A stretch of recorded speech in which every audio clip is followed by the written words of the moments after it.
Bismillahirrahmanirrahim. Assalamualaikum warahmatullahi wabarakatuh. Innal hamdalillah wassalatu wassalamu ala Rasulillah wa ala alihi wa ashabihi wa mawalah. Asyhadu an la ilaha illallah wahdahu la syarikalah wa asyhadu anna Muhammadan abduhu wa rasuluhu la nabiyya ba'dah.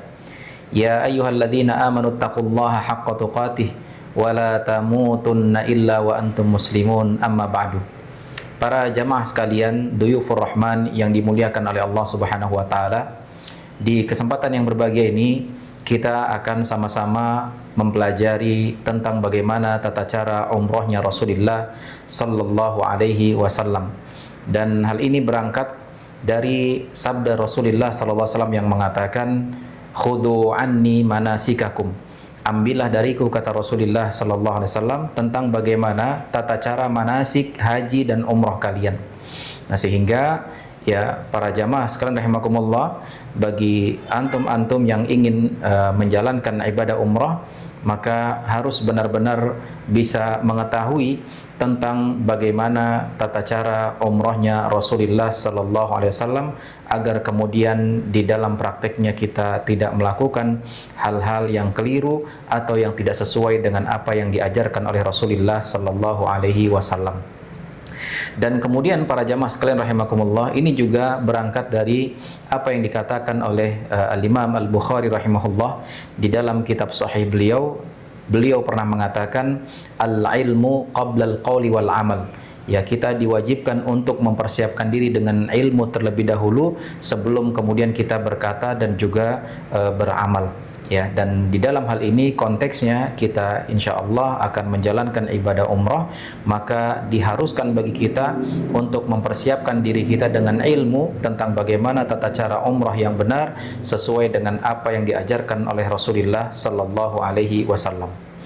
Namun para jamaah sekalian rahimakumullah, sebelum lebih jauh kita menjelaskan tentang bagaimana tata cara umrahnya Rasulullah sallallahu alaihi wasallam, maka terlebih dahulu kita akan menyampaikan suatu hal yang tidak kalah pentingnya, yaitu berkaitan dengan syarat diterimanya amal ibadah.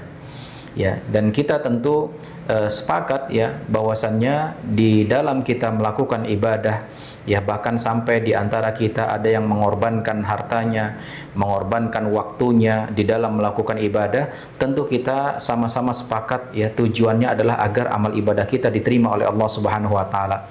Yang kalau seandainya amal ibadah kita diterima oleh Allah, maka dengan begitu Allah Subhanahu wa taala akan merahmati kita dan kemudian Allah akan memasukkan kita ke dalam surganya.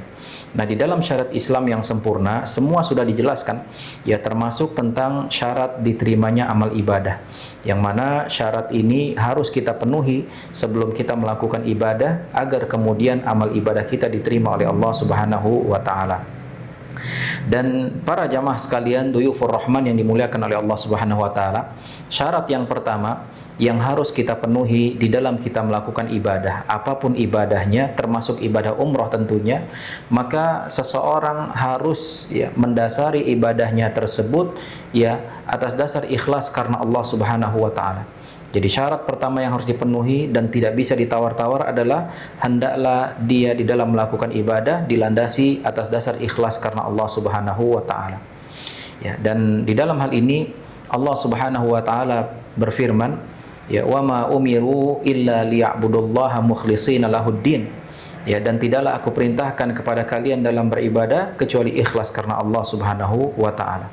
Ya, dan ikhlas maknanya adalah memurnikan ibadah hanya untuk Allah saja. Ya, tidak boleh kita palingkan ya ibadah kita ditujukan kepada selain Allah Subhanahu wa taala, atau kemudian juga kita tidak boleh ya ibadahnya dilandasi atas dasar riya, misalkan pamer agar dipuji oleh orang, atau sum'ah agar didengar oleh orang yang kemudian dia menyanjung-nyanjung kita dan seterusnya. Ya, maka ya hal-hal seperti ini ya ketika ibadah kemudian dibarengi dengan riya, maka tentu menghilangkan keikhlasan tersebut. Ya, jadi Para jamaah sekalian, duyufur rahman yang dimuliakan oleh Allah Subhanahu wa taala, perhatikan pada diri kita masing-masing jika ingin melakukan ibadah, ya apapun bentuk ibadahnya, maka perhatikan di mana hati kita harus senantiasa ikhlas karena Allah Subhanahu wa taala, ya agar kemudian ibadah kita tersebut diterima oleh Allah Subhanahu wa taala. Nah, apalagi di zaman ini, ya di zaman ini banyak terkadang orang yang bermudah-mudah, ya di dalam dia melakukan ibadah yang kemudian dia tidak menjaga keikhlasannya dengan misalkan mempostingnya di sosmed yang dia miliki, dibuat dalam status-status misalkan, ya yang kemudian hadir orang-orang memujinya, hadir orang-orang kemudian menyanjungnya, dan dia menikmati pujian dan sanjungan itu, maka hal-hal seperti ini bisa mengurangi kadar keikhlasan kita. Ya, jadi bertakwalah kepada Allah dalam hal ini, jangan sampai amal ibadah kita menjadi sia-sia hanya gara-gara kita tidak menjaga atau tidak bisa menjaga dengan baik keikhlasan kita.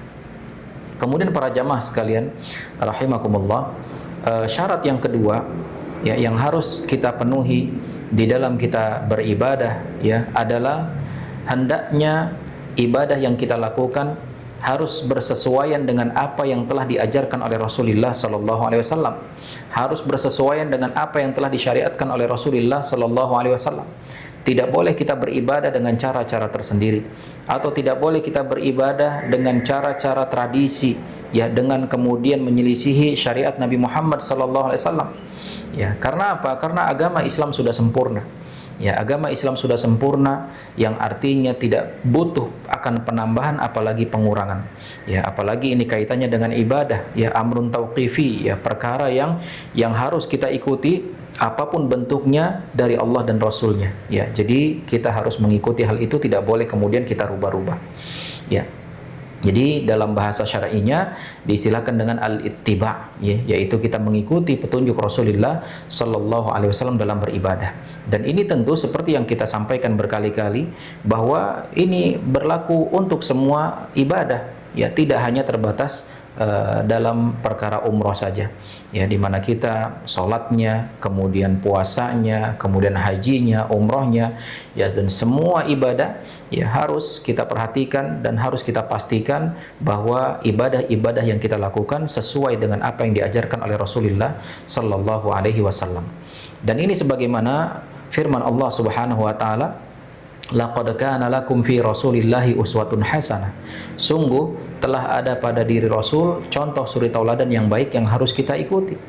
Jadi Rasul mencontohkan kepada kita tentang berbagai macam ibadah, maka diwajibkan bagi kita untuk mengikuti. Ya, sebagaimana Rasul mengatakan dalam hal salat misalkan, "Shallu kama raaitumuni usolli," kata Rasul. Salatlah kalian sebagaimana kalian melihat aku salat. Ya, artinya kita diperintahkan untuk mengikuti cara salatnya Rasul dari takbiratul ihram sampai salam. Begitu juga dalam hal haji dan umrah, Rasul mengatakan khudhu anni manasikakum. Ambillah dariku tentang bagaimana tata cara manasik haji dan umrah kalian. Ya, di dalam hadis-hadis ini ya mengandung perintah di mana kita harus mengikuti tata cara ibadahnya Rasulullah sallallahu alaihi wasallam. Nah, ancamannya adalah bagi orang-orang yang tidak mau mengikuti tata cara ibadahnya Rasulullah sallallahu alaihi wasallam. Ya, maka ibadah yang dia lakukan terancam tidak diterima oleh Allah Subhanahu wa taala. Karena Rasulullah SAW pernah bersabda di dalam sebuah hadis yang sahih, ya dikeluarkan oleh Imam Muslim dari Aisyah radhiyallahu anha, beliau mengatakan, ya man amila amalan laisa alaihi amruna fahuwa raddun. Siapa yang melakukan suatu amalan yang tidak pernah dicontohkan olehku, kata Rasulullah sallallahu alaihi wasallam, maka amalannya tidak diterima oleh Allah Subhanahu wa taala, tertolak amalannya. Jadi jangan sampai kita, ya Masya Allah sudah mengeluarkan biaya yang tidak sedikit, ya bahkan kita begitu lelah dalam menjalankan ibadah tersebut, ya lalu kemudian menjadi sia-sia di sisi Allah hanya gara-gara kita ya beribadah tidak sesuai dengan apa yang diajarkan oleh Rasulullah sallallahu alaihi wasallam. Ya, jangan sampai kita ya seperti orang-orang yang dikatakan oleh Allah Subhanahu wa taala, amilatun nasibah tasla naran hamiyah, kata Allah. ya bahwasanya ada orang-orang ketika di dunia mereka capek dalam beramal, ya mereka capek dalam beramal, ya ini saking banyaknya amalan yang dilakukan, saking banyaknya ibadah yang dilakukan sampai capek, tapi kemudian ketika di akhirat tasla naron hamiyah, ya dia justru dilemparkan ke dalam neraka jahanam. Kenapa? Karena sebab mereka di dalam beribadah tidak ikhlas karena Allah dan juga tidak mengikuti petunjuk Rasulullah sallallahu alaihi wasallam. Ya, jadi para jamaah sekalian rahimakumullah, ya dua syarat ini harus kita perhatikan, harus kita penuhi sebelum kita melakukan ibadah. Tanya pada diri kita, apakah sudah ikhlas? Apakah benar-benar ibadah yang akan kita lakukan ini ya sudah bersesuaian ya dengan apa yang diajarkan oleh Rasulullah sallallahu alaihi wasallam? Ya, sehingga kemudian kita bisa ya bisa diselamatkan dari tidak diterimanya amal ibadah kita oleh Allah Subhanahu wa taala hanya gara-gara tidak memenuhi syarat-syarat yang berlaku. Dan di dalam hal ini para jamaah sekalian rahimakumullah, ketika para ulama menjelaskan bahwa syarat diterimanya amal ibadah itu adalah ikhlas dan mengikuti petunjuk Rasul, ini bukanlah karangan mereka, tetapi justru ya mereka menyimpulkan ini berdasarkan wahyu, ya berdasarkan ayat-ayat Allah dan juga berdasarkan hadis-hadis Rasulullah sallallahu alaihi wasallam yang banyak yang menjelaskan tentang hal ini. Salah satunya adalah firman Allah Subhanahu wa taala disebutkan dalam surat Al-Kahfi. Ya, Allah berfirman, "Faman kana yarju liqa'a rabbih falyamal 'amalan shalihan wa la yusyrik bi'ibadati rabbih ahada." Allah Subhanahu wa taala berfirman, siapa yang ingin berjumpa dengan Rabb-nya. Ya, di dalam ayat yang mulia ini, ya Allah tidak mengatakan siapa yang ingin masuk surga, tidak. Tapi Allah mengatakan siapa yang ingin berjumpa dengan Rabb-nya. Dan ternyata para ahli tafsir mengatakan bahwa kenikmatan tertinggi di surga adalah bertemu dengan Allah, melihat wajah Allah. Ya, artinya di dalam ayat ini ya Allah mengatakan faman kana yarju liqa'a rabbih, siapa yang ingin berjumpa dengan Rabb-nya. Artinya siapa yang ingin mendapatkan kenikmatan paling tinggi di surga. Ya, maka apa syaratnya? Falyamal amalan shalihan, kata Allah. Maka hendaklah dia beramal saleh. Dan para ahli tafsir mengatakan yang dimaksud dengan amal saleh di sini adalah aswabuhum lis sunnah, yaitu amalan yang paling sesuai dengan sunnah Rasulullah SAW, amalan yang paling sesuai dengan ajaran Rasulullah SAW, amalan yang paling sesuai dengan petunjuk Rasulullah SAW. Ya, dan kemudian Allah mengatakan wala yusyrik bi'ibadati rabbih ahada, dan tidak melakukan kesyirikan. Ya, dan ini maknanya keikhlasan, di mana dia dalam beribadah harus dilandasi keikhlasan, ya harus dilandasi dengan ikhlas dan juga mengikuti petunjuk Rasulullah sallallahu alaihi wasallam. Ya, jadi jelas ya di dalam ayat yang mulia ini ya Allah Subhanahu wa taala menyatakan bahwa bukan hanya amal ibadahnya diterima oleh Allah, bahkan dijanjikan oleh Allah dia akan mendapatkan kenikmatan paling tinggi di surga. Ya, dan mudah-mudahan kita semua ya diberikan taufik oleh Allah Subhanahu wa taala ya untuk bisa belajar ilmu agama, sehingga kemudian kita di dalam beribadah ya bisa memenuhi syarat-syaratnya, yaitu ikhlas dan mengikuti petunjuk Rasulullah SAW, sehingga kemudian diharapkan amalan yang kita lakukan diterima oleh Allah Subhanahu wa taala, yang kemudian Allah Subhanahu wa taala melimpahkan rahmatnya kepada kita dan memasukkan kita semua ke dalam surga firdausnya. Ya. Kemudian para jamaah sekalian rahimakumullah, duyufur rahman yang dimuliakan oleh Allah Subhanahu wa taala, berikutnya akan kita bahas tentang keutamaan ibadah umrah.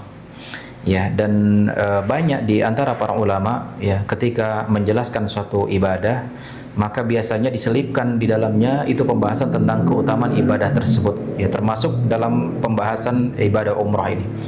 Ya, tujuannya adalah agar memotivasi kita, ya memotivasi kita untuk lebih semangat, lebih bersungguh-sungguh di dalam melakukan amal ibadah tersebut, sehingga kemudian kita bisa meraih keutamaan-keutamaan yang telah dijanjikan baik oleh Allah Subhanahu wa taala maupun oleh Rasulnya Muhammad sallallahu alaihi wasallam. Dan di dalam hal ini saya ingin bermaksud menyampaikan dua hadis Rasulullah SAW berkaitan dengan keutamaan umrah, walaupun sebenarnya banyak sekali dalil yang menjelaskan tentang hal ini, tapi karena keterbatasan waktu kita akan bacakan dua hadis Rasulullah SAW berkaitan tentang hal ini. Yang pertama adalah hadis dari sahabat Abu Hurairah radhiyallahu anhu, di mana Rasulullah SAW pernah bersabda, al-umrah ilal umrah kafaratun lima bainahuma. Ya, Rasulullah SAW pernah bersabda, antara satu umrah ya kepada umrah yang lainnya ya adalah penggugur dosa di antara keduanya. Ya. Dan artinya para jamaah sekalian rahimakumullah, ya di dalam hadis yang sahih ini dikeluarkan oleh Imam Bukhari dan juga oleh Imam Muslim, ya ingin menjelaskan kepada kita bahwa salah satu keutamaan ibadah umrah adalah dapat menghapus dosa. Ya, dapat menghapus dosa. Dan tentu kita mengakui bahwasanya setiap kita berdosa. Ya, tidak ada yang maksum di antara kita. Ya, yang maksum hanya Rasulullah sallallahu alaihi wasallam, dan kemaksuman itu telah tiada ya semenjak wafatnya Rasulullah sallallahu alaihi wasallam. Ya, sehingga setiap kita ya berdosa, sebagaimana Rasulullah SAW mengatakan, kullu bani adam khata' ya, wa khairul khata'ina tawwabun. Setiap bani Adam, setiap manusia itu berdosa, dan sebaik-baik mereka yang terlanjur melakukan perbuatan dosa adalah yang mau bertobat kepada Allah Subhanahu wa taala. Dan salah satunya juga adalah sebagai penggugur dosa dengan kita melakukan ibadah umrah. Ya. Dan kemudian hadis yang kedua disebutkan dari sahabat Abdullah bin Mas'ud radhiyallahu anhu, di mana Rasulullah SAW pernah bersabda, tabi'u bainal haji wal umrah fa innahuma yanfiyanil faqra wad dhunub kama yanfil kiru khabathul hadid wad dhahab wal fiddah. Rasulullah SAW pernah bersabda di dalam sebuah hadis yang dikeluarkan oleh Imam Tirmidzi dan lain-lain, bahwa Rasulullah SAW mengatakan, ikutkanlah ya umrah kepada haji. Ya, karena keduanya bisa menghilangkan kemiskinan dan juga bisa menggugurkan dosa-dosa, sebagaimana pembakaran itu dapat menghilangkan karat yang melekat pada besi, ya pada emas atau perak. Ya, artinya para jamaah sekalian rahimakumullah, ya di dalam hadis yang kedua ini disebutkan bahwasannya umrah selain dia dapat menggugurkan dosa, maka dia juga bisa menghilangkan kefakiran dan juga kemiskinan. Ya, jadi masya Allah ya, jadi memiliki keutamaan yang sangat besar sekali dari ibadah umrah ini. Dan bahkan terlepas dari hal itu, ya dengan kita berkesempatan ya beribadah di Masjidil Haram atau Masjid Nabawi, ini juga memiliki keutamaan yang sangat besar sekali. Sebagaimana disebutkan dalam beberapa hadis, ya bahwasanya seorang yang sholat di Masjidil Haram pahalanya 100.000 kali lipat. Ya, kita tinggal hitung saja itu. Kalau misalkan kita berada di Mekah 5 hari misalkan, ya satu harinya paling tidak sholat wajib ya kita 5 kali 5 waktu, ya berarti tinggal dikali 100.000 dikali 5 ya 500.000 pahalanya, ya sama seperti 500.000 kali kita sholat di tempat lainnya untuk satu hari. Ya, bagaimana dengan 5 hari tinggal dikali ya, dan ditambah lagi di Madinah yang satu kali sholatnya di Masjid Nabawi sama seperti 1.000 kali lipat ya, dan kita di Madinah mungkin ada yang 4 hari, ada yang 5 hari, maka tinggal dikalikan, masya Allah. Sehingga demi Allah para jamaah sekalian rahimakumullah, biaya ya yang kita keluarkan tidak sebanding sama sekali dengan kebaikan yang akan diperoleh. Ya, tinggal bagaimana kesungguhan kita saat kita diberikan kesempatan oleh Allah untuk beribadah di sana. Kita bersungguh-sungguh untuk beribadah, bersungguh-sungguh untuk mencari ridha Allah Subhanahu wa taala, dan kemudian harus ya dengan ikhlas dan mengikuti petunjuk Rasul, sehingga kemudian kita benar-benar diterima amal ibadahnya, dan kemudian kita mendapatkan keutamaan-keutamaan sebagaimana yang telah dijanjikan oleh Allah dan Rasulnya. Para jamaah sekalian rahimakumullah, ya selanjutnya kita akan menyampaikan tentang rukun umrah. Ya, sebagaimana halnya ibadah-ibadah yang lainnya, maka ibadah umrah juga memiliki rukun yang harus kita lakukan. Dan di sini akan kita sampaikan bahwa rukun umrah itu ada 4. Yang pertama adalah niat ihram untuk umrah, ya, dan yang kedua adalah tawaf di Ka'bah, yang mengelilingi Ka'bah selama sebanyak 7 putaran. Dan kemudian yang ketiga adalah sa'i, yaitu kegiatan berjalan dari Bukit Sofa menuju ke Bukit Marwa dan kemudian kembali lagi ke Bukit Sofa dan seterusnya sampai 7 kali. Dan yang terakhir adalah tahallul, yaitu dengan mencukur rambut ya, baik bagi laki-laki maupun bagi jamaah wanita. Dan insya Allah ya, masing-masing dari rukun ini akan kita jelaskan satu persatu. Ya, kita mulai dari rukun yang pertama terlebih dahulu. Ya, rukun yang pertama dari ibadah umroh adalah niat ihram untuk umroh. Nah, niat ihram untuk umroh ini ya dilakukan di miqat, ya, dilakukan di miqat. Dan di dalam hal ini ya tergantung jalur mana yang akan kita lewati ketika kita ingin memasuki kota suci Makkah. Dan biasanya kalau jamaah dari Indonesia ya, misalkan mereka rutenya ke Madinah terlebih dahulu lalu kemudian baru masuk Makkah, maka miqatnya atau tempat ya mereka bermula untuk meniatkan ihram untuk umrohnya itu dilakukan di Dzulhulaifah ya, atau saat sekarang orang-orang menyebutnya dengan Bir Ali ya, atau Abar Ali. Dan adapun ya kalau misalkan jalur kita biasanya dari Indonesia langsung landing di Jeddah dan kemudian menuju ke Mekah, biasanya melewati miqat yang disebut Yalamlam ya, dan ini adalah miqat bagi ahlul Yaman dan orang-orang yang melalui jalurnya ya. Berarti artinya kita sudah memasang niat ihram untuk umrohnya ketika melewati jalur Yalamlam ini, yaitu ketika berada di pesawat ya.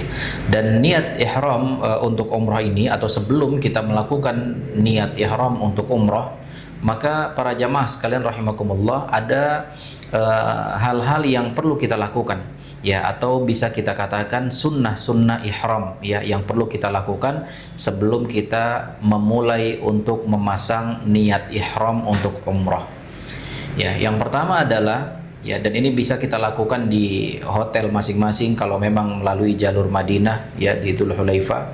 Sebelum kita check out keluar dari hotel, persiapan-persiapan ini sudah bisa dilakukan.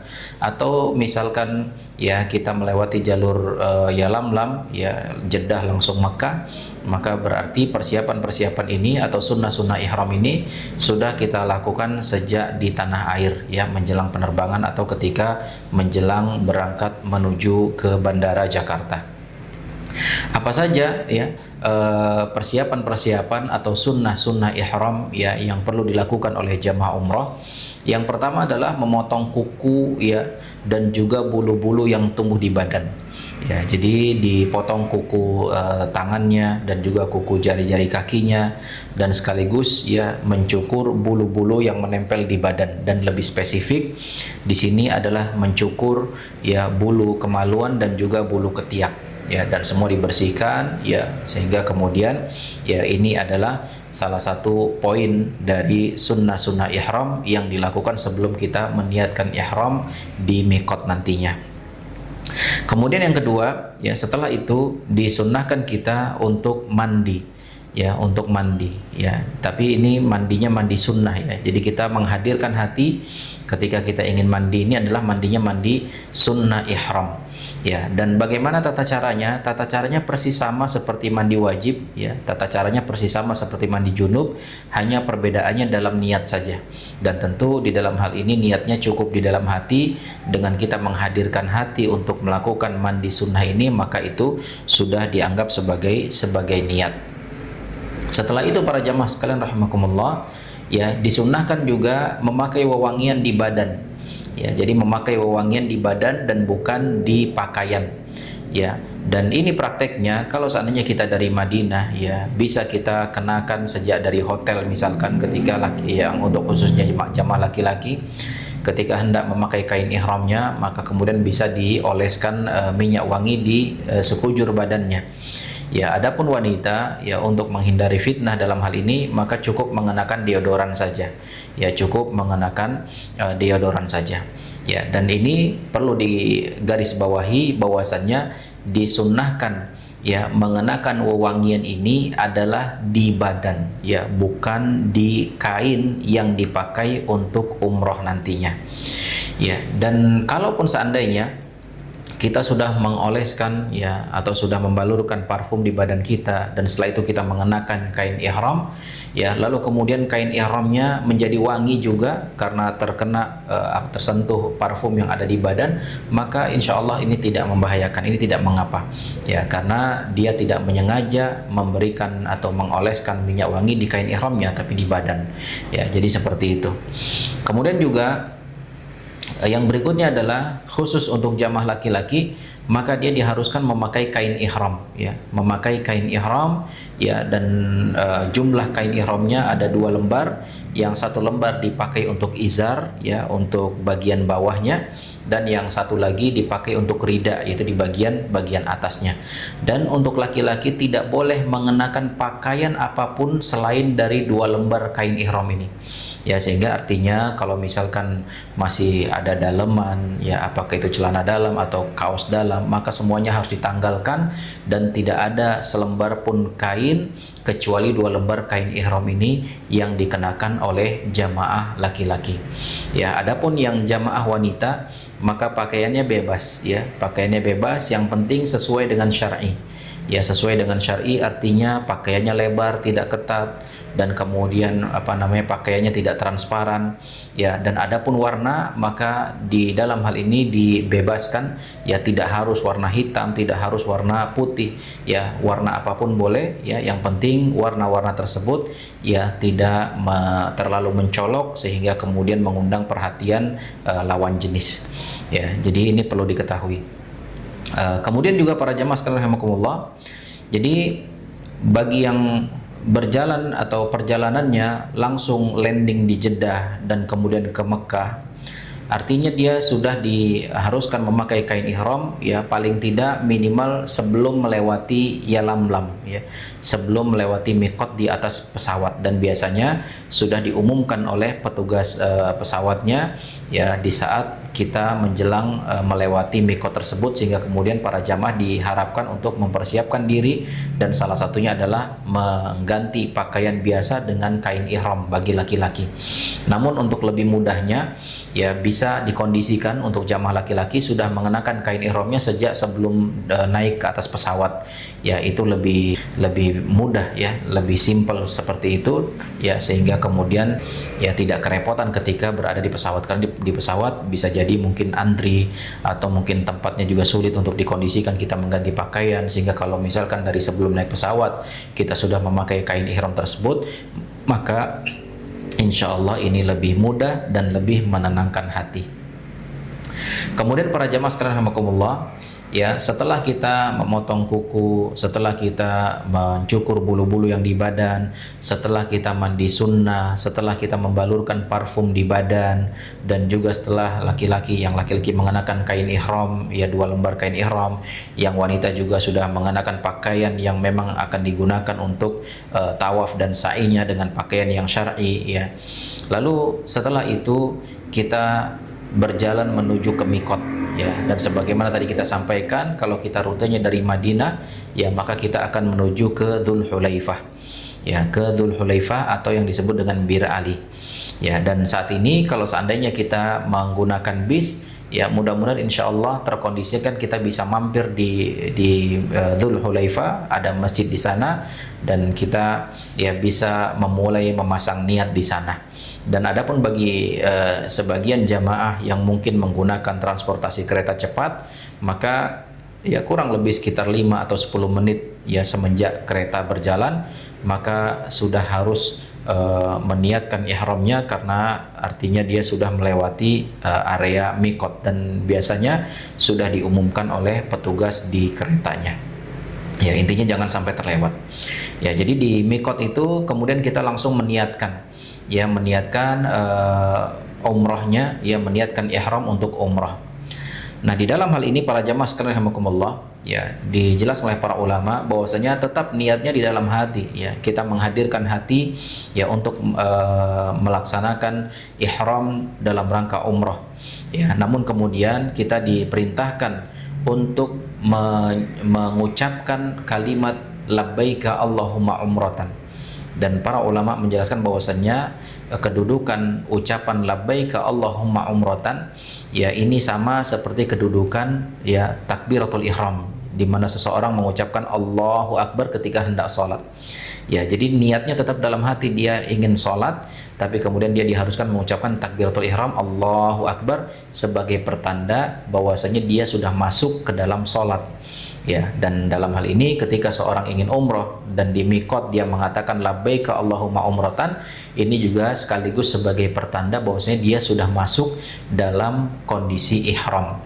Yang mana kalau seseorang ingin umroh dan dia sudah melafazkan labbaika Allahumma umratan, yang artinya dia sudah masuk ke dalam ibadah umroh atau ke dalam kondisi ihram, maka artinya seketika itu akan diharamkan hal-hal yang sebelumnya dibolehkan. Ya, untuk sementara diharamkan untuk sementara ya dari hal-hal yang sebelumnya dibolehkan, dan nanti insya Allah akan dibolehkan lagi setelah tahallul.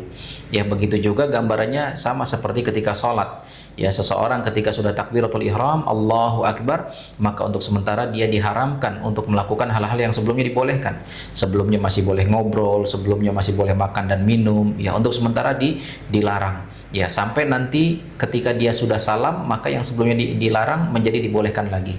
Ya, jadi gambarannya seperti itu. Begitu juga ketika kita dalam kondisi ihram untuk umrah, ketika kita mengucapkan labbaika Allahumma umratan, maka untuk sementara hal-hal yang sebelumnya dibolehkan diharamkan dulu untuk sementara, dan nanti akan dibolehkan lagi ketika kita sudah tahallul.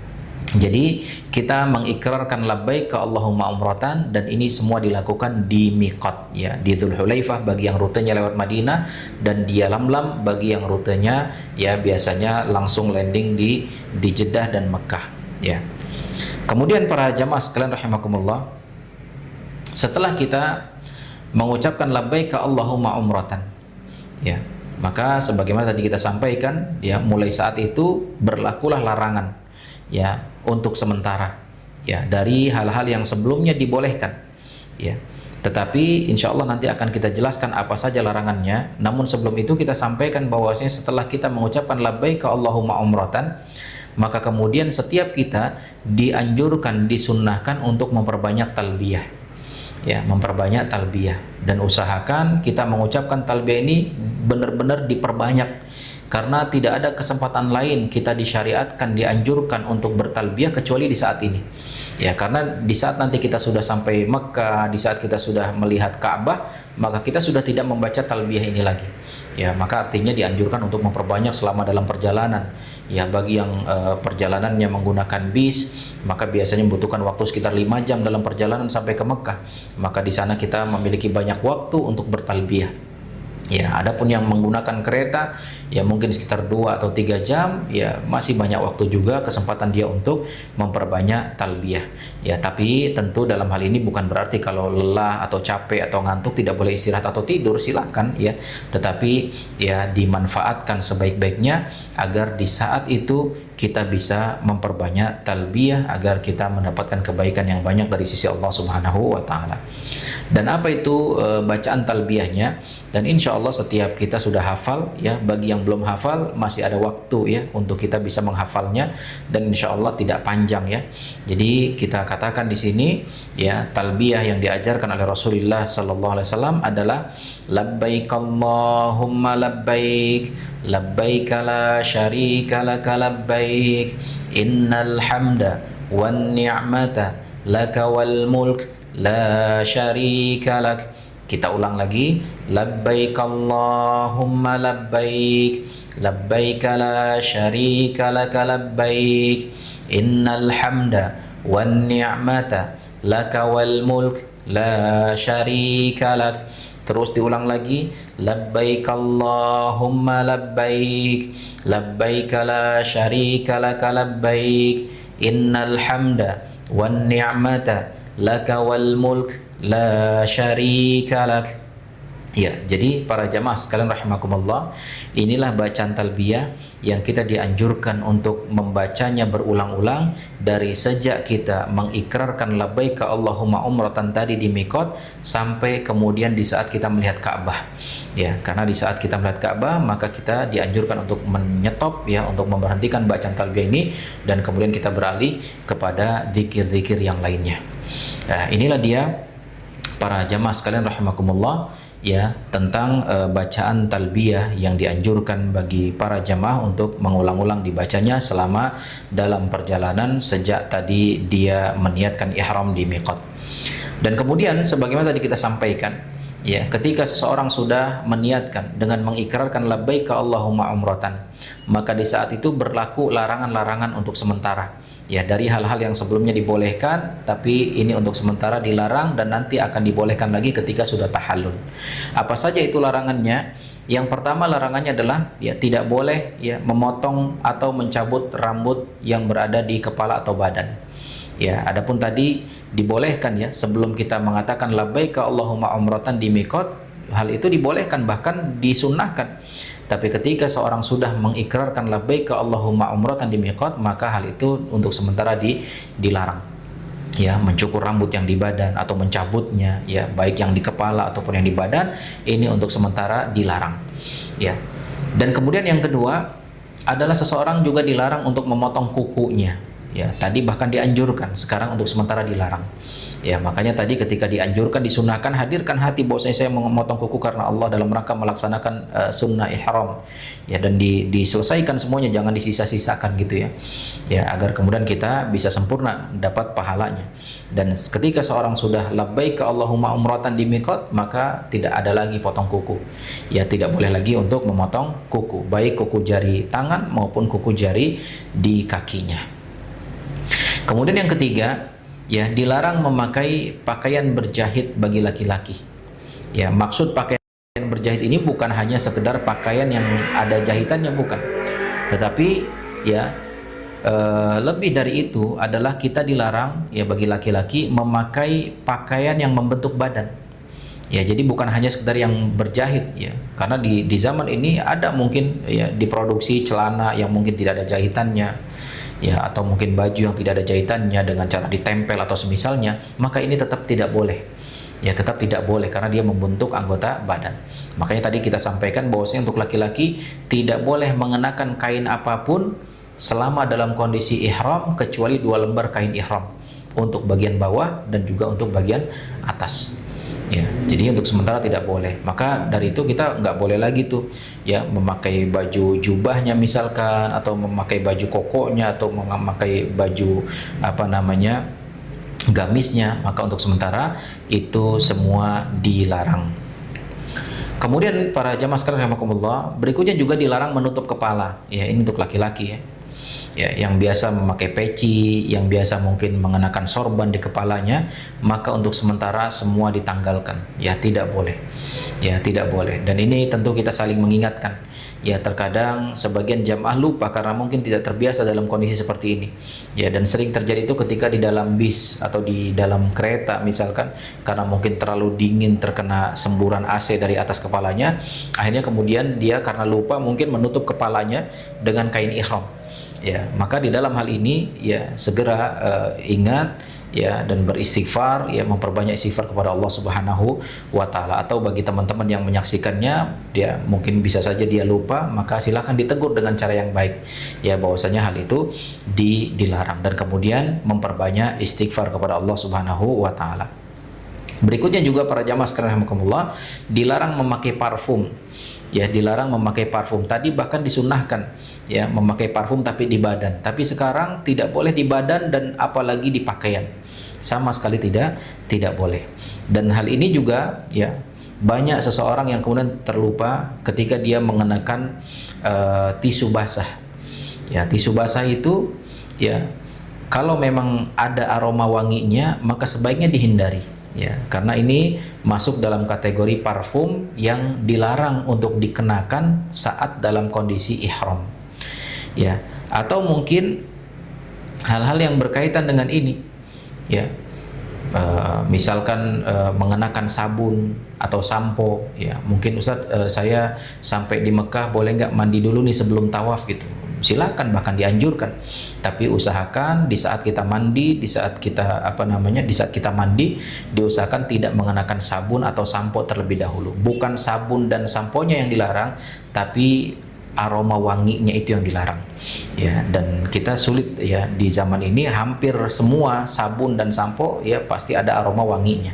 Ya, sehingga kemudian itu dihindari, dan insya Allah tidak lama kita tidak mengenakan sampo atau sabun, mungkin sekali itu aja ketika mandi. Tapi setelah itu, setelah kita selesai tawaf dan sa'i dan setelah kita tahallul, insya Allah ya kita sudah kembali dibolehkan ya baik mengenakan sabun atau sampo atau wewangian yang lainnya.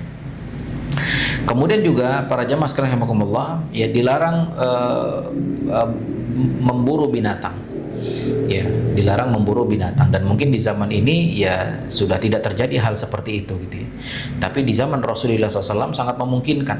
Ya, karena di saat itu perjalanan dari Madinah ke Mekah ya kurang lebih sekitar 5 sampai 7 hari lamanya, sehingga sangat memungkinkan ya di antara para sahabat yang kemudian mereka berburu binatang karena mungkin untuk makannya gitu ya. Ya, maka dari itu hal itu dilarang oleh Rasulullah SAW ya untuk sementara ketika dalam kondisi ihram, dan nanti akan dibolehkan lagi ketika sudah tahallul. Kemudian juga dilarang melakukan akad nikah. Ya, bagi yang ada niat ingin melakukan akad nikah di tanah haram, baik di Mekah ya atau mungkin di Madinah ya, atau ya khususnya di Mekah ini ya. Ya, artinya jangan dilakukan di saat dalam kondisi ihram. Ya, kalau mau akad nikah silahkan dilakukan sebelum ihram ya. Ketika misalkan rutenya ke Madinah dulu, silahkan di Madinah sebelum kita ke Mekah. Atau ketika ingin di Mekah mengadakan akad nikahnya, ya udah selesai tahallul gitu ya. Tapi jangan ketika dalam kondisi ihram, karena hal itu dilarang.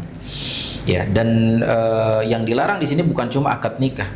Ya, bahkan seseorang yang menjadi walinya, ya wali nikahnya, ya atau yang menjadi saksinya, ini juga terlarang. Ya, ini juga dilarang dilakukan selama dalam kondisi ihram. Dan kemudian yang ke-8 ya dilarang untuk berhubungan biologi suami istri. Ya, selama dalam kondisi ihram ya dilarang suami istri melakukan hubungan biologis. Dan bukan itu saja, bahkan ya melakukan aktivitas yang menjurus kepada terjadinya hubungan biologis ini juga tidak boleh. Ya, misalkan colek-colek ke pasangannya, misalkan memberikan kode misalkan, atau memberikan rayuan-rayuan sehingga kemudian membangkitkan birahi pasangannya ya. Hal ini saja dilarang. Ya, dalam rangka apa? Dalam rangka agar tidak terjadi ya hubungan biologis itu, yang mana itu adalah pelanggaran terberat dalam ihram. Ya, jadi para jamaah sekalian rahimakumullah, ya kurang lebih ada 9 larangan ya bagi orang-orang yang sedang dalam keadaan ihram, yang ini semuanya adalah larangan yang sifatnya sementara ya, dan insya Allah nanti akan kembali dibolehkan ketika seseorang sudah bertahallul dari ihramnya. Kemudian para jamaah sekalian rahimakumullah, ya dari larangan-larangan tadi, maka kalau seandainya kita langgar, maka tentu ada konsekuensinya. Ya, dan di dalam hal ini ya konsekuensinya adalah membayar fidyah atau membayar dam. Ya, dan ini adalah bagi yang melanggar di 5 poin pertama tadi. Ya, kalau kita reviewkan kembali 5 larangan yang pertama, yaitu memotong atau mencabut rambut dari badan, kemudian memotong kuku, memakai kain yang berjahit atau yang membentuk tubuh, menutup kepala, atau memakai parfum. Nah, 5 larangan ini kalau seandainya dilanggar, maka dia membayar dam. Ya, membayar denda istilahnya, yang itu adalah caranya dengan kita menyembelih seekor kambing. Ya, dan prakteknya adalah nanti ketika di sana ya la qadarullah, kalau misalkan ada yang melanggar di antara jamaah, maka tinggal nanti berkoordinasi dengan ustadznya, ustadz pembimbingnya, atau mungkin kepada mutawifnya atau kepada TL-nya untuk kemudian bisa dibantu dalam rangka untuk penunaian pembayaran damnya ya. Dan biasanya dibayarkan sejumlah uang seharga 1 ekor kambing, dan nanti akan ada panitianya sendiri yang akan mengurusi hal itu ya. Tetapi perlu digarisbawahi bahwasannya ya pelanggaran-pelanggaran yang dilakukan yang mengharuskan dia membayar dam, ya membayar denda, adalah kalau seandainya larangan yang dilanggar itu benar-benar dengan sengaja ya.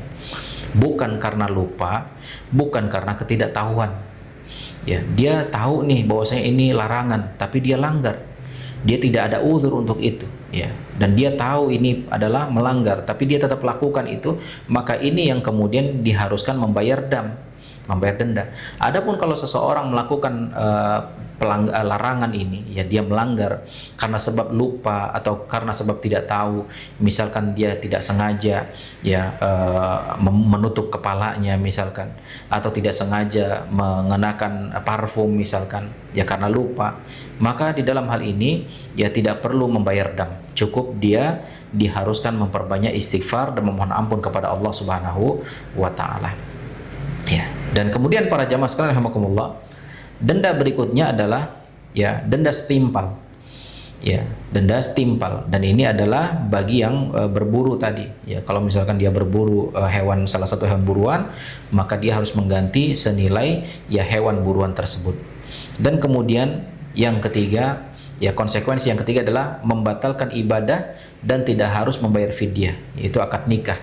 Ya, ketika misalkan ada yang akad nikah di antara jamaah yang sedang dalam kondisi ihram, atau dia menjadi walinya atau menjadi pengantinnya gitu ya, maka ya otomatis dia membatalkan ibadah tapi tidak ada keharusan membayar fidyah. Kemudian konsekuensi yang berikutnya yang keempat, itu tidak membatalkan ibadah tapi dia diharuskan untuk bertobat kepada Allah Subhanahu wa taala. Yaitu apa? Yaitu bercumbu dengan pasangan, ya, atau melakukan hal-hal yang menjurus kepada hubungan biologi suami istri. Ya, maka jika hal ini terjadi, maka dia diharuskan bertaubat kepada Allah Subhanahu wa taala, ya, walaupun hal itu tidak sampai membatalkan ibadahnya dan juga tidak mengharuskan ada bayar fidyah atau dam. Dan kemudian yang kelima, ini adalah konsekuensi terberat ya bagi pelanggar, yaitu bagi mereka yang berhubungan biologis ya suami istri dalam kondisi ihram. Ya, maka dia melakukan pelanggaran terberat, dan dendanya atau damnya dia diharuskan menyembelih seekor unta. Ya, dilakukan diperintahkan untuk menyembelih seekor unta, dan teknisnya sama seperti tadi. Ketika seorang ingin membayarkan dam berupa kambing, dia berkoordinasi dengan ustadz pembimbingnya atau mutaifnya atau tour leadernya untuk kemudian menyetorkan sejumlah uang seharga hewan yang akan dibayarkan atau dijadikan sebagai dam, ya, dan kemudian nanti ada panitianya secara khusus yang akan mengurusi hal itu. Ya, jadi inilah dia para jamaah sekalian rahimakumullah, ya, hal-hal yang berkaitan dengan rukun yang pertama, yaitu niat ihram untuk umrah dari miqat, ya, dan kita jelaskan dari awal ya sampai akhir terkait hal-hal di poin pertama rukun umrah ini. Selanjutnya para jamaah sekalian rahimakumullah, kita memasuki rukun yang kedua dari umrah, yaitu tawaf, ya. Dan tawaf ya artinya adalah kegiatan mengelilingi Ka'bah 7 kali putaran dari Hajar Aswad sampai ke Hajar Aswad, ya. Dan teknisnya ya kalau kita kaitkan dengan rukun yang pertama tadi adalah bahwa setelah jamaah ya niat ihram di miqat, ya baik di Dzulhulaifah, Bir Ali atau di Yalamlam, ya, maka kemudian seluruh jamaah berjalan menuju ke Makkah Al-Mukarramah, baik dengan mengenakan bis maupun dengan transportasi kereta cepat. Dan nanti sesampainya di Makkah, ya kita akan diarahkan ke hotel terlebih dahulu biasanya untuk meletakkan barang-barang dan kemudian untuk menikmati hidangan ya makan, baik itu makan malam atau yang semisalnya, tergantung jam berapa kita sampai di sananya. Dan kemudian biasanya ya kita diberikan kesempatan untuk istirahat terlebih dahulu sambil kemudian disepakati waktu ya untuk pelaksanaan ibadah tawafnya, ya, dan itu tentu akan disepakati bersama ustadz pembimbingnya, ya, dan kita tinggal mengikuti saja dari arahan ustadz pembimbing kita, ya, yang intinya nanti dari hotel kita bergerak menuju ke Masjidil Haram sambil terus dalam keadaan bertalbiyah. Ya, kita sambil berjalan kita mengatakan labbaik Allahumma labbaik, labbaik la syarika laka labbaik, innal hamda wan ni'mata laka wal mulk la syarika lak. Dan terus kita sampai di Masjidil Haram, Dan ketika kita ingin masuk ke Masjidil Haram, maka kita dianjurkan untuk melakukan adab-adab sebagaimana halnya kita melakukan adab-adab tersebut ketika ingin masuk ke masjid yang lainnya. Yaitu disunnahkan kita melangkahkan kaki kanan terlebih dahulu ketika ingin masuk ke dalam masjid, seraya kemudian kita berdoa dengan salah satu doa, Allahumma ftahli abwaaba rahmatik. Dan terus kita setelah kita berdoa masuk masjid, terus kita lanjutkan talbiyahnya sampai di saat kita melihat Ka'bah. Dan di saat kita melihat Ka'bah pertama kali, maka kemudian kita menstop bacaan talbiyah kita. Kita berhenti baca talbiyah, langsung kemudian kita ganti dengan zikir Allahumma antas salam wa minkas salam fahayyina rabbana bisalam. Jadi ketika kita melihat Ka'bah pertama kali, kita dianjurkan untuk mengucapkan Allahumma antas salam wa minkas salam fahayyina rabbana bisalam. Nah, setelah itu para jamaah sekalian rahimakumullah, biasanya kita akan terus berjalan menuju ke tangga atau ada eskalator di sana untuk menuju ke tempat tawaf. Dan ketika kita sudah sampai menuju ke tempat tawaf, maka kita memposisikan diri satu garis lurus dengan Hajar Aswad. Pada asalnya sebelum kita memulai ibadah tawaf ini, pada asalnya kita disunnahkan untuk mencium Hajar Aswad. Dan setiap kali kita melewati Hajar Aswad disunnahkan untuk menciumnya. Tetapi ini tentu jika memungkinkan. Dan insya Allah biasanya agak sulit untuk mengkondisikan kita bisa mencium Hajar Aswad, apalagi kalau kita rombongan. Maka dalam hal ini diharuskan bagi para jamaah untuk mengikuti arahan dari ustadz pembimbingnya. Jangan kemudian kita keluar dari rombongan sehingga kemudian itu akan merepotkan ustadz pembimbing, dan kemudian tentu akan menyusahkan para jamaah yang lainnya. Sehingga artinya ada pilihan lain. Jika memang kita tidak bisa mencium Hajar Aswad, maka disunnahkan bagi kita untuk menyentuh Hajar Aswad lalu mencium tangan yang menyentuhnya. Ini juga kalau memungkinkan. Dan insya Allah kondisinya tidak memungkinkan untuk melakukan hal itu karena terlalu padat dan ramai, maka yang paling mudah bagi kita adalah dari kejauhan kita memberikan isyarat. Kita memberikan isyarat ke Hajar Aswad sambil mengatakan Bismillahi Allahu Akbar. Sambil mengatakan Bismillahi Allahu Akbar. Jadi sambil jalan aja, di saat kita sudah satu garis lurus dengan Hajar Aswad, langsung kemudian kita mengangkat telapak tangan kanan seraya mengatakan Bismillahi Allahu Akbar. Nah, maka di titik itulah yang satu garis lurus dengan Hajar Aswad, di titik itulah kita kemudian mulai melakukan tawaf. Jadi memulai hitungannya di situ. Adapun kalau misalkan kita berjalan dulu dari sebelum Hajar Aswad, maka itu belum dihitung. Jadi dihitungnya ketika kita sudah berada di titik yang satu garis lurus dengan Hajar Aswad. Nah, ketika itu kita mulai tawaf. Putaran pertama. Jadi ketika kita mulai tawaf, maka diperhatikan bahwasannya kita harus khusyuk. Karena sebagaimana dikatakan oleh Nabi Muhammad SAW bahwasannya tawaf itu mirip seperti ibadah sholat. Cuma bedanya kalau dalam tawaf itu boleh kita sambil berbicara, sambil berkata-kata. Beda halnya dengan sholat yang kita dilarang untuk saling ngobrol gitu atau sambil ngobrol. Tapi artinya kita tetap diperintahkan untuk khusyuk di dalam tawaf kita, jaga pandangan kita, apalagi kalau seandainya dalam kondisi padat, jangan sampai mencuri-curi kesempatan. Karena di sana bercampur baur antara laki-laki dan perempuan. Bertakwalah kepada Allah. Allah Maha tahu, Allah Maha melihat apapun yang kita lakukan di sana. Dan kemudian kita mulai ketika tawaf, tidak ada bacaan apapun yang dikhususkan ketika tawaf, melainkan ketika kita sudah sampai pada titik rukun yamani. Jadi rukun yamani ini adalah satu sudut sebelum sudut Hajar Aswad. Dan dari mulai rukun atau sudut rukun yamani, seseorang yang sedang tawaf disunnahkan membaca doa Rabbana atina fid dunya hasanah wa fil akhirati hasanah wa qina adzabannar. Atau kita mengistilahkannya dengan doa sapu jagat. Dan insyaallah semua kita sudah hafal doa itu Dan itu kita dianjurkan untuk mengulang-ulang doa itu, Rabbana atina fid dunya hasanah wa fil akhirati hasanah wa qina adzabannar, dari sejak rukun yamani satu sudut sebelum sudut Hajar Aswad sampai ke Hajar Aswad. ulang-ulang terus. Adapun di sudut-sudut yang lainnya selama kita tawaf tidak ada bacaan khusus.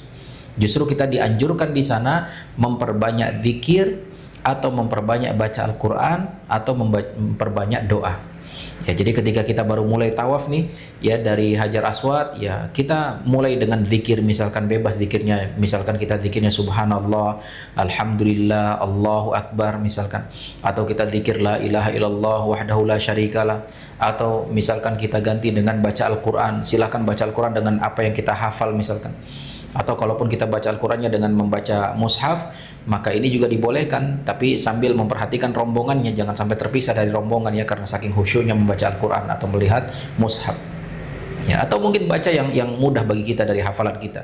Nggak masalah, Ustaz, saya hafal cuma Al-Ikhlas, Al-Falaq, An-Nas misalnya, nggak apa-apa, baca itu ulang-ulang. Atau kemudian boleh juga diganti dengan doa. Ya, diselingi dengan doa. Ya, doanya ya lebih afdal dengan doa bahasa Arab kalau memang kita hafal atau mungkin kita punya kemampuan bahasa Arab. Tapi kalau kita tidak punya hafalan doa dalam bahasa Arab atau tidak punya kemampuan bahasa Arab juga, maka boleh silahkan berdoa dengan bahasa masing-masing. Ya, silahkan berdoa, ya meminta sama Allah, bertaubat kepada Allah, beristighfar dan seterusnya selama kita tawaf. Ya. Dan dalam satu tawaf kita menggabungkan semua itu boleh. Misalkan nanti beberapa langkah kita zikir, beberapa langkah lagi kita baca Al-Quran, beberapa langkah lagi kemudian kita berdoa, boleh. Atau misalkan kita ingin ya satu putaran kita baca zikir saja, putaran berikutnya kita berdoa saja misalkan, putaran berikutnya kita baca Al-Quran saja misalkan, maka hal itu juga dibolehkan. Ya, intinya tidak ada bacaan yang dikhususkan dalam hal ini, ya karena ketika tawaf yang dikhususkan hanya ketika kita sudah sampai di Rukun Yamani sampai Hajar Aswad. Di situ saja ya dimana kita disunnahkan untuk membaca doa yang khusus, yaitu doa Rabbana atina fid dunya hasanah wa fil akhirati hasanah wa qina adzabannar. Ya, jadi para jamaah sekalian rahimakumullah, ketika kita berjalan dari Hajar Aswad, ya dari arah Hajar Aswad, kemudian kita berzikir, baca doa, baca Al-Quran, terus berkeliling sampai ke Rukun Yamani. Ya, sampai Rukun Yamani, kemudian stop tuh zikir-zikir yang sebelumnya tadi, langsung kita ganti dengan doa Rabbana atina fid dunya hasanah wa fil akhirati hasanah wa qina adzabannar. Sampai Hajar Aswad, ya, sampai Hajar Aswad berhenti baca Rabbana atinanya dan kemudian kita langsung memberikan isyarat dengan tangan kanan sambil mengucapkan bismillahi Allahu akbar. Ya, sama seperti di awal tadi kita lakukan bismillahi Allahu akbar. Dan artinya ya di saat itu berarti kita sudah dapat satu putaran. Sudah dapat satu putaran. Lalu kemudian kita lanjutkan putaran yang berikutnya. Ya, dari Hajar Aswad kita lakukan lagi seperti apa yang kita lakukan di awal tadi. Perbanyak zikir, doa, baca Al-Quran. Lalu kemudian sampai Rukun Yamani kita baca doa sapu jagat. Sampai Hajar Aswad kita kembali memberikan isyarat bismillahi Allahu akbar. Dan ketika kita memberi isyarat bismillah Allahu akbar, kita sambil jalan pelan saja, nggak perlu berhenti. Ya, karena kalau berhenti ya khawatir nanti yang menghalangi jamaah yang lain yang berada di belakang kita. Ya, dan kemudian kita dapat dua, lanjut lagi yang ketiga, lanjut lagi keempat, kelima sampai ke tujuh. Ya, jadi ketika sudah 7 putaran, maka setelah itu disunnahkan bagi kita untuk menuju ke belakang makam Ibrahim. Ya, menuju ke belakang makam Ibrahim untuk kita mendirikan sholat sunnah tawaf di sana. Ya, sholat sunnahnya 2 rakaat. Ya, dan makam Ibrahim di sini ya jangan salah paham ya. Makam Ibrahim di sini bukan kuburan Nabi Ibrahim, bukan. Ya, tapi dia adalah semacam monumen gitu ya, semacam batu di mana dalam sejarah ya batu itu dahulu ya adalah tempat di mana Nabi Ibrahim menginjakkan kakinya ketika beliau menyusun dinding-dinding Ka'bah. Ya, dan dahulunya batu ini ya posisinya nempel dengan dinding Ka'bah.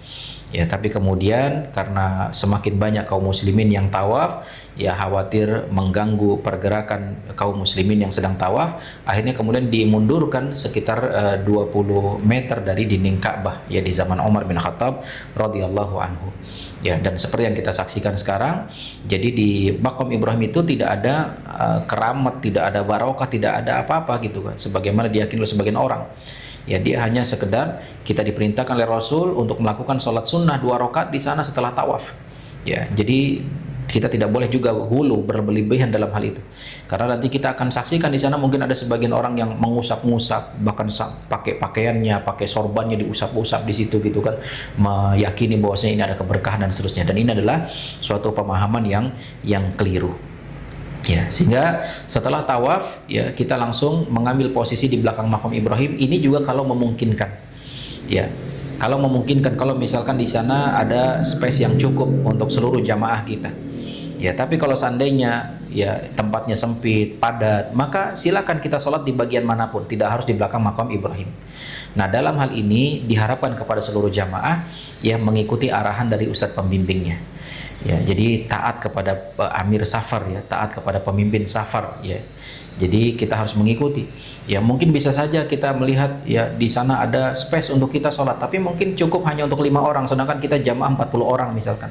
Maka biasanya ustadz pembimbing akan mengambil ya tempat yang cukup ya untuk seluruh jamaah agar kemudian bisa lebih khusyuk, bisa lebih tenang untuk sholat di sana dan tidak terusir-usir. Ya, jadi intinya seperti itu. Nah, kemudian kita sholat 2 rakaat di belakang makam Ibrahim, ya sholat sunnah tawaf namanya.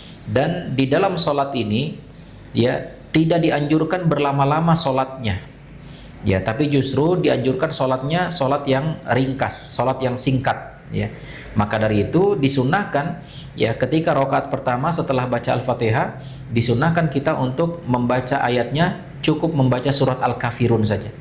Qul ya ayyuhal kafirun. Ya, bagi para jamaah yang belum hafal ini, ya maka ini masih banyak kesempatan untuk bisa menghafalnya ya. Dan mudah-mudahan semuanya sudah hafal ini ayat ini. Ya, insya Allah surat pendek, surat Al-Kafirun di juz 30. Ya, dan ini di rakaat pertama setelah Al-Fatihah membaca surat Al-Kafirun. Dan di rakaat kedua setelah surat Al-Fatihah disunahkan membaca surat Al-Ikhlas, yaitu Qul huwallahu ahad, dan insya Allah semua sudah hafal ini.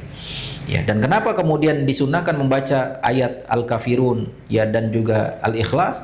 Ya, karena memang kita disyariatkan untuk melakukan sholat 2 rakaat yang ringan, ya tidak berlama-lama. Ya, sehingga agar kemudian kita memberikan kesempatan kepada kaum muslimin yang lain untuk bisa juga sholat di belakang makam Ibrahim sebagaimana kita sudah lebih dahulu bisa sholat di situ. Ya, jadi seperti itu. Nah, kemudian para jamaah sekalian rahimakumullah, setelah kita sholat 2 rakaat di belakang makam Ibrahim, maka kemudian kita disunnahkan untuk pergi menuju ke tempat air Zam-Zam. Ya, tidak jauh dari situ ada semacam galon-galon ya, di mana kemudian kita bisa meminum air Zam-Zam di situ. Dan jangan lupa ketika minum air Zam-Zam kita dianjurkan untuk berdoa terlebih dahulu. Kata Rasul, ma'u Zam-Zam lima syuribalahu, air Zam-Zam itu tergantung niat yang meminumnya. Ya, kita minta sama Allah ya, kita minta sama Allah, minta kesembuhan dari segala penyakit, minta dimudahkan segala urusannya, dan yang lebih penting adalah minta diberikan kebaikan dunia dan akhirat, minta dimasukkan ke dalam surga, minta diampuni dosa-dosanya dan seterusnya. Kita doa apapun di situ. Ya, kemudian setelah itu minum air Zam-Zam. Ya, dan disunahkan setelah minum air Zam-Zam, disunahkan kita mengguyur kepala kita dengan menggunakan air Zam-Zam tersebut. Dan dalam praktek mengguyur ini perhatikan juga ya, jangan sampai kita membasahi lantai, mengotori lantai di sana. Ya, tapi di sana biasanya ada tong-tong sampah besar ya, yang kemudian kita bisa memposisikan kepala kita di sana sehingga kemudian diharapkan ya bisa meminimalisir tetesan air ke lantai. Ya, jadi caranya bisa kita langsung guyurkan ke kepala, langsung kemudian kita usap, atau mungkin diletakkan dulu ke tangan ya, lalu kemudian kita usapkan. Nah, bagi yang jamaah wanita yang dia memakai jilbab, maka bisa diguyurkan langsung atau dengan tangan dan dibantu seperti ini agar kemudian merata, ya merata ke seluruh bagian kulit kepalanya. Para jamaah sekalian rahimakumullah, ya kita telah menyelesaikan rukun yang kedua, yaitu tawaf mengelilingi Ka'bah sebanyak 7 putaran.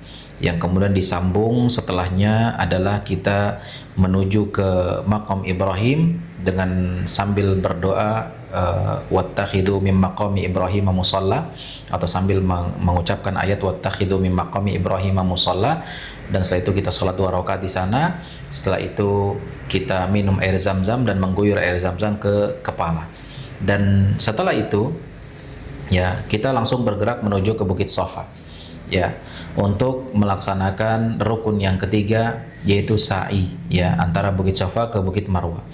Jadi posisinya dari tempat kita sholat tadi ya, kita tinggal balik membelakangi Ka'bah, lalu kemudian berjalan sedikit ke depan ya, atau ke arah membelakangi Ka'bah, dan kemudian ada arah menuju ke arah kanan ya, dan di sana kita ada tanjakan, dan di sanalah kemudian kita akan menemukan Bukit Safa ya. Dan disunnahkan ketika kita mendekati Bukit Safa, kita membaca inna safa wal marwata min sya'airillah ya, inna safa wal marwata min sya'airillah, dan kemudian dilanjut dengan kita berdoa atau mengatakan nabda'u bima bada Allahu bihi, nabda'u bima bada Allahu bihi.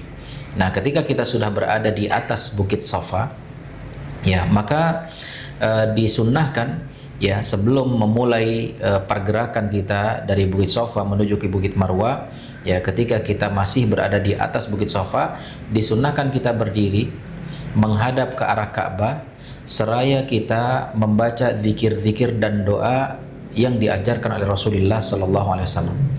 Apa saja itu zikir dan doanya? Yang pertama adalah ketika kita menghadap ke arah Ka'bah ya, kita berdiri di Bukit Safa menghadap ke arah Ka'bah, lalu kemudian kita mengucapkan takbir 3 kali ya, dengan mengatakan Allahu Akbar, Allahu Akbar, Allahu Akbar.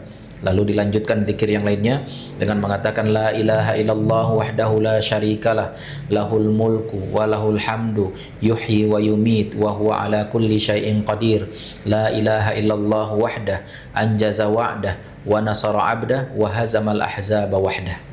Ya, zikirnya sampai di sini ya, zikirnya pendek saja, saya ulangi. Ya, ini adalah zikir yang dibaca ketika kita di Bukit Safa dan juga ketika kita berada di Bukit Marwah nantinya. Yaitu kita berdiri menghadap ke arah Ka'bah sambil mengatakan Allahu Akbar, Allahu Akbar, Allahu Akbar, la ilaha illallah wahdahu la syarikalah, lahul mulku wa lahul hamdu, yuhyi wa yumit wa huwa ala kulli syai'in qadir, la ilaha illallah wahdah, anjaza wa'dah wa nasara 'abdah wa hazamal ahzaba wahdah. Nah, setelah kita membaca zikir ini, maka disunnahkan kita untuk berdoa ya, dan berdoa dengan doa masing-masing, boleh dengan bahasa Arab ya, atau mungkin dengan bahasa kita sendiri, silahkan ya, berdoa masing-masing dengan kita mengangkat tangan ya, disunnahkan mengangkat tangan di saat itu dan kita berdoa ya. Misalkan kita doa Rabbana atina fid dunya hasanah, atau doa untuk orang tua Allahumma ighfirli wa li walidayya dan seterusnya, atau mungkin doa pakai bahasa kita, silahkan. Setelah selesai berdoa, maka kita dianjurkan untuk membaca zikir yang tadi lagi dengan mengatakan Allahu Akbar, Allahu Akbar, Allahu Akbar, la ilaha illallah wahdahu la syarikalah, lahul mulku wa lahul hamdu, yuhyi wa yumit wa huwa ala kulli syai'in qadir, la ilaha illallah wahdah, anjaza wa'dah wa nasara 'abdah wa hazamal ahzaba wahdah. Ya, berarti zikirnya udah yang kedua nih. Nah, setelah zikir yang kedua ini, disunnahkan kita kembali untuk berdoa sebagaimana tadi. Ya, doanya mau sama kayak tadi boleh, mau doanya beda lagi silahkan. Pokoknya doa terserah masing-masing. Ya, tentu doa-doa kebaikan ya. Kita berdoa, ya Allah saya minta ini, minta itu dan seterusnya. Setelah kita berdoa yang kedua, maka kemudian kita dianjurkan membaca zikir ini lagi yang ketiga. Ya. Dengan mengatakan Allahu Akbar, Allahu Akbar, Allahu Akbar, la ilaha illallah wahdahu la syarikalah, lahul mulku wa lahul hamdu, yuhyi wa yumit wa huwa ala kulli syai'in qadir, la ilaha illallah wahdah, anjaza wa'dah wa nasara 'abdah wa hazamal ahzaba wahdah. Ya, jadi kalau kita bisa rincikan ya, di saat kita berada di Bukit Safa ya, maka disunnahkan kita menghadap ke arah kiblat seraya berzikir dengan zikir yang tadi kita bacakan sebanyak 3 kali, dan di sela-sela zikir tersebut ya, kita dianjurkan untuk berdoa, dan jumlah doanya 2 kali berarti. Jadi tadi zikir, kemudian doa, zikir lagi, kemudian doa, kemudian zikir lagi, dan setelah itu langsung kita turun dari Bukit Safa berjalan menuju ke Bukit Marwah. Jadi zikirnya 3 kali, doanya dua kali. Ya, jadi seperti itu ya. Nah, setelah selesai kita zikir dan doa tadi, maka kemudian kita disunnahkan untuk langsung turun tuh dari Bukit Safa menuju ke Bukit Marwah. Dan sebagaimana ini berlaku di tempat lainnya juga, di saat kita mendapati jalan menurun, maka disunnahkan kita bertasbih ya dengan mengatakan subhanallah, subhanallah, subhanallah. Dan ketika kita mendapati jalan yang naik gitu kan, maka disunnahkan kita bertakbir dengan mengatakan Allahu Akbar, Allahu Akbar, Allahu Akbar dan seterusnya. Nah, begitu juga dalam hal ini ya. Ketika kita turun dari Bukit Safa, kita mengucapkan subhanallah, subhanallah, subhanallah. Dan kemudian ketika sudah mulai datar ya sudah kita bebas ya. Kita dianjurkan memperbanyak zikir, doa atau baca Al-Qur'an. Ya, sama seperti halnya ketika tawaf tadi ya. Tidak ada doa khusus. Ya, kita hanya diperintahkan untuk memperbanyak zikir, memperbanyak doa atau baca Al-Qur'an. Dan tetap kita khusyuk, tetap kita fokus jaga pandangan di sana karena seluruh dunia orang berkumpul di situ gitu ya. Ya, jadi fokus ya.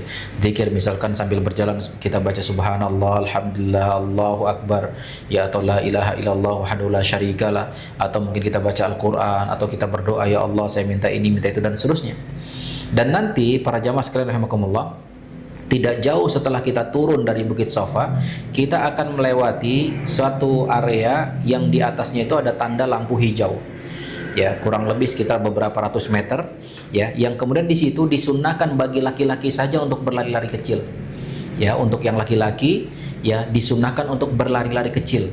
Ya, sambil berdoa Rabbighfir warham wa takarram wa antal a'azzul akram. Ya, sambil mengulang-ulang bacaan doa tersebut. Dan kalaupun tidak membaca doa itu, kita diam saja juga nggak masalah. Ya, jadi ini khusus untuk laki-laki saja. Untuk yang wanita, yang ibu-ibu maka tidak perlu ikut berlari. Ya, kalaupun seandainya misalkan ada yang wanita dengan pasangannya, dengan suaminya, atau mungkin seorang ibu dengan anaknya yang selama ini dituntun misalkan, selagi dia masih kuat untuk berjalan, maka dipersilahkan, dibiarkan yang laki-lakinya lari dulu ke sana. Ketika sampai di ujung sana, yang laki-lakinya berhenti nunggu istrinya atau ibunya atau siapanya, ya agar kemudian nanti digandeng lagi, ya. Namun tentu ini sunnah. Ya, kalau seandainya kita sedang umrah bersama orang tua yang mungkin sudah sepuh misalkan, sudah tidak kuat jalan tanpa dipegang, tanpa digandeng, ya tanpa dibimbing misalkan, maka tentu dalam hal ini ya bagi anaknya yang laki-laki tidak perlu ikut lari. Ya, sebaiknya dia tetap memegangi ibunya yang sudah sepuh tersebut karena ini wajib hukumnya gitu ya. Jangan sampai dia mengambil yang sunnah lari tapi kemudian ibunya terlantar atau mungkin ibunya sampai jatuh karena tidak ada yang menuntunnya. Ya, jadi seperti itu. Dan atau misalkan terkadang mungkin ada sebagian jamaah laki-laki yang mungkin udah capek ya. Apalagi kalau sudah putaran ke-6 atau putaran terakhir gitu ya, mungkin sudah nggak kuat, saya berlari Ustaz, gimana kalau jalan aja? Insya Allah tidak apa-apa ya. Jadi intinya semaksimal yang kita bisa. Nah, setelah kita melewati lampu hijau tersebut ya, lalu kemudian kita kembali lagi memperbanyak zikir, doa atau baca Al-Quran, terus kita ulang-ulang sampai kemudian kita akan naik ke Bukit Marwah. Nah, ketika kita posisi akan naik ke Bukit Marwah, jangan lupa itu sunnah ya, kita memperbanyak takbir, Allahu Akbar, Allahu Akbar, Allahu Akbar. Nah, ketika kita sampai di Bukit Marwah, ya disunahkan kita melakukan seperti yang dilakukan di Bukit Safa tadi, yaitu menghadap ke arah kiblat, ya, lalu kemudian kita berzikir Allahu Akbar, Allahu Akbar, Allahu Akbar, la ilaha illallah wahdahu la syarikalah, lahul mulku wa lahul hamdu yuhyi wa yumitu wa huwa ala kulli syai'in qadir, la ilaha illallah wahdah anjaza wa'dah wa nasara 'abdah wa hazamal ahzaba wahdah. Sampai di sini zikirnya, terus kemudian dilanjut dengan doa masing-masing. Ya. Setelah doa, lanjutkan lagi zikir ini yang kedua. Allahu Akbar, Allahu Akbar, Allahu Akbar, la ilaha illallah wahdahu la syarikalah, sampai wa hazamal ahzaba wahdah. Nah, setelah zikir yang kedua, langsung kita lanjut lagi dengan doa. Setelah doa yang kedua, kita lanjut lagi zikir yang ketiganya tadi. Allahu Akbar, Allahu Akbar, sampai wa hazamal ahzaba wahdah. Dan setelah itu langsung kita lanjut. Jadi sama ya prakteknya, zikirnya 3 kali dan diselingi dengan doa dua kali. Ya. Dan perlu diketahui para jamaah sekalian rahimakumullah, saat posisi di Bukit Safa atau di Bukit Marwah, zikir-zikir dan doa-doa yang kita sampaikan tadi ya perlu untuk dilakukan kalau memang memungkinkan kondisinya. Ya, terkadang kita dapati kondisinya tidak memungkinkan karena terlalu padat. Ya, dan biasanya di sana ada petugas yang menyuruh kita jangan berhenti, ayo langsung lanjut jalan, maka kita ikuti aturan. Ya jangan memaksakan diri kita tetap berhenti di situ, apalagi kita rombongan 40 orang misalkan. Ya tidak, kita malah mempersulit saudara kita yang lain. Ya, khawatir nanti menzalimi mereka. Kita tetap sambil jalan saja, dia doa, baca zikir dan doanya sambil jalan nggak apa-apa. Ketika kita sudah sampai di Bukit Sofa tadi, ya kan kita tadi dari awal mulai di Bukit Sofa, kemudian menuju ke Bukit Marwah dapat 1, dan dari Bukit Marwah kita kembali ke Bukit Sofa, berarti kita sudah dapat 2, dan kita kembali lagi ke Bukit Marwah berarti 3, balik lagi ke Bukit Sofa 4, balik lagi ke Bukit Marwah berarti 5, balik lagi ke Sofa 6, dan kemudian terakhir yang ketujuhnya di Bukit Marwah. Jadi untuk lebih mudah menghitungnya ya adalah bahwa hitungan genap selalu di saat posisi kita berada di Bukit Sofa. Ya, adapun ketika kita berada di Bukit Marwah, maka itu hitungannya selalu hitungan yang ganjil.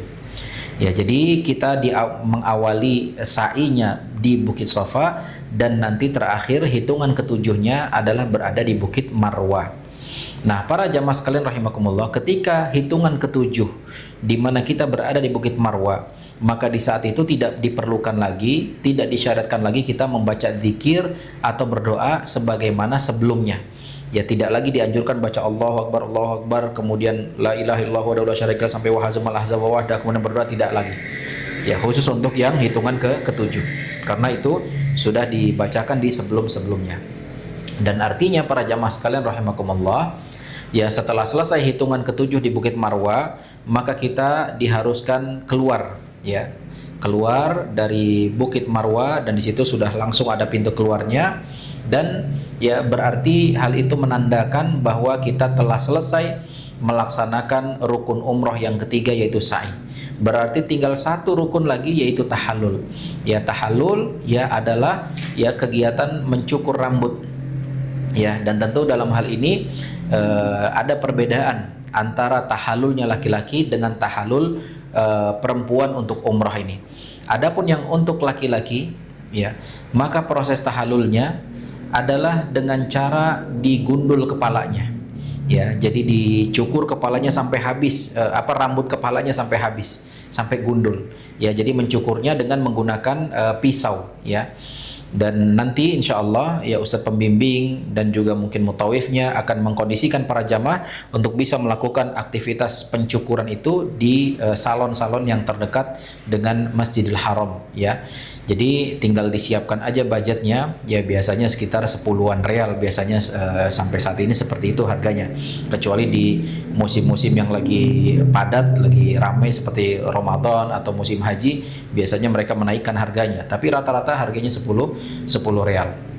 Ya, jadi nanti yang laki-laki disunnahkan, ya afdolnya adalah botak gundul.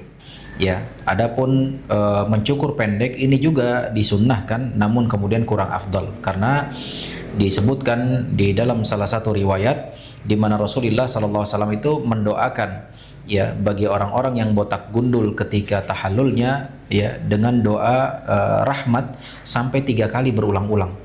Ya, di mana Rasul mengatakan rahimallahul muhalliqin, semoga Allah melimpahkan kasih sayang kepada orang yang botak gundul ketika tahallulnya. Dan para sahabat mengatakan, ya Rasulullah wal muqassirin, ya Rasulullah bagaimana dengan orang yang cukur pendek ketika tahallul? Maka Rasul kemudian yang kedua kalinya tetap mendoakan orang yang botak gundul dengan rahmat. Dan kemudian yang ketiga juga begitu. Dan kemudian baru yang kali keempatnya Rasul mendoakan rahimallahul muqassirin, semoga Allah juga melimpahkan rahmat dan kasih sayangnya kepada orang yang cukur pendek ketika tahallul. Ya, artinya ini 3 berbanding 1 kebaikannya.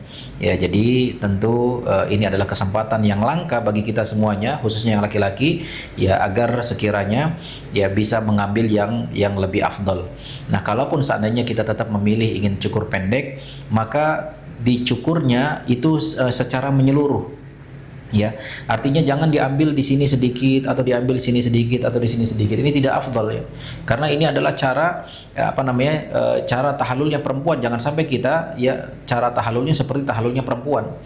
Ya, kita akan banyak saksikan di sana di mana sebagian jamaah umroh kadang dia hanya menggunting sedikit ya, diambil di sini sedikit atau mungkin di bagian sini sedikit gitu ya. Ini tidak afdal, sayang banget gitu ya kalau seandainya kita tidak maksimal dalam masalah ini. Ini adalah cara tahallul bagi laki-laki. Adapun cara tahallul bagi wanita, maka dia cukup mencukur rambutnya ya kurang lebih sepanjang satu ruas ibu jari ini.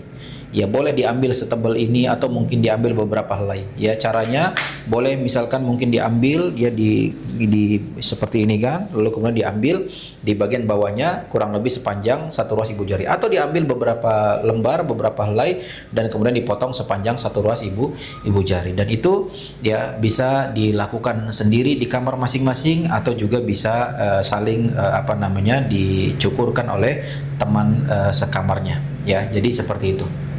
Nah, para jamaah sekalian rahimakumullah, setelah selesai proses tahallul ini, ya berarti telah selesailah ibadah umroh kita.